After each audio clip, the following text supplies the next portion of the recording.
అందరికీ నమస్తే అన్న, అందరికీ జయమేములు. నా పేరు కృష్ణ, మాది ఎస్సీ కాలనీ, మాది గ్రామం గంగారం, బిజినపల్లి మండలం, నాగర్కర్నూలు జిల్లా. అయితే మొన్న నేను ఎమ్మెల్యే ఆఫీస్ కాడికి పోయినాను. ఎమ్మెల్యే ఆఫీస్ కాడికి పోయి ఇగో నా కాలు ఇరిగిపోయింది, ఇగో కాలుకు దెబ్బలు కూడా కానొస్తున్నాయి. ఇగో కావాలంటే మీరు ఎమ్మెల్యే ఆఫీస్ కాడికి పోయినా, మొన్న 8 తారీఖు 10 తారీఖు నాడు పోయినా, ఇగో కాళ్ళకు దెబ్బలు కూడా ఇంకా మాలలేదు.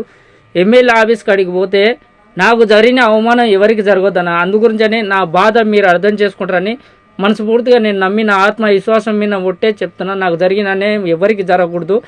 నాగర్కర్నూలు ఎమ్మెల్యే సారు కనీసం ఇగో గీన మా నాగర్కర్నూలు ఎమ్మెల్యే సారు ఇగో మీకు కానొస్తలేడో మీకు కానొస్తాడు, క్లారిటీగా కానొస్తాడు ఆయన మంచిగా. అయితే ఈ సారు నేను మెట్ల విన గుడికాడ మెట్ల కాడ బిచ్చగాడు కూర్చుంటే ₹1 నన్ను వేసిపోతాడు. కానీ ఇగో ఈ ఎమ్మెల్యే సార్ అనేది కనీసం నేను పోయి నా భార్య పిల్లలను తోలుకొని పోతే మేము పోతే కనీసం ఒక్కసారి కూడా మమ్మల్ని చూసుకుంటా కూడా నన్ను చూసి నేను కాలిట్లే అడ్డం పెట్టి కూర్చుంటే చూసుకుంటా నా భార్యను పక్కకు నూకేసిండు. నన్ను నా కాలు మీద నుంచి దాటేసి వెళ్ళిపోతుండు. నాకు పని ఉంది అని చెప్పేసి ఏదైనా ఉంటే ఆడ చెప్పు అని చెప్పేసి వెళ్ళిపోతుండు సార్. నాకు చెప్పేసి వెళ్ళిపోతుండ సారు. ఏం చేయాలి, నా పరిస్థితి ఇట్లా ఉంది, ఇగో నా కాళ్ళకు దెబ్బలు, నా కాళ్ళకు ఇట్లా ఉంది. మా కార్యకర్తలేమో ఎవరు పట్టించుకుంటలేరు నన్ను. ఇగో నాకున్నది ఇగో ఇదే గుడిసె, నాకున్నది ఇంకా ఈ గుడిసెనే, ఈ గుడిసెకు తప్పించి ఏమీ లేదు నా దగ్గర. ఇగో ఉన్నది ఈ గుడిసె నాది, అది ఉన్నది ఈ గుడిసె.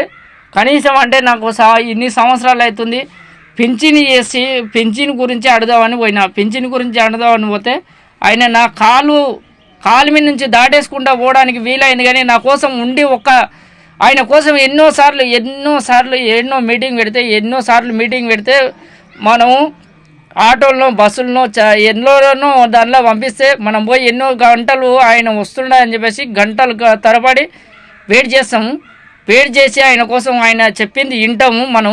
కానీ నా పరిస్థితి చూసి కూడా ఆయన నా కాలు అడ్డం పెట్టి కూర్చున్నా సార్. అడ్డం పెట్టి కూర్చున్నా కూడా ఆయన దాటేసుకుంటా పోయిండు. అంటే నాకు జరిగిన అవమానం మీకు ఎవరికి జరగకూడదన్న. నేను ఈ వీడియో ఎవరికి వ్యతిరేకంగా అనేది పెడతలేను. నా మనసు చాలా బాధ అనిపిస్తుంది. నాకు జరిగిన అవమానం ఎవరికి జరగకూడదు. ప్రతి ఒక్క ఊరికి, ప్రతి ఒక్క జిల్లాలో కానీ ప్రతి ఒక్కరికి ఎవరికి జరగకూడదన్న మీ కాలు మొక్త. అందరికీ మీకు తెలిసిన వాళ్ళకు అందరికీ అందజేయండి. ఎవరికి జరగకూడదన్న, నాకు జరిగిన అన్యాయం ఎవరికి జరగకూడదు. మా ఊరి కార్యకర్తకు ఫోన్ చేస్తే ఆయన వాడు చెప్తే అయినాడు, వాడు మెంటలోడు అని అంటుండు. నేను మెంటలోనైనా సరే, నేను మెంటలోనే. ఇగో నా బాధ ఇట్లా ఉంది.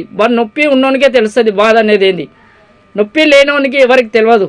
అందుకనే మీ అందరికీ మనస్ఫూర్తిగా నేను చేతులెత్తి దండం పెడుతున్నాను. నాకు 2 పిల్లలన్న, 2 పిల్లలలో ఒక పిల్ల చదువుకుంటుందన్న, ఒక పిల్లవాడు చదువు పని చేయించినాను.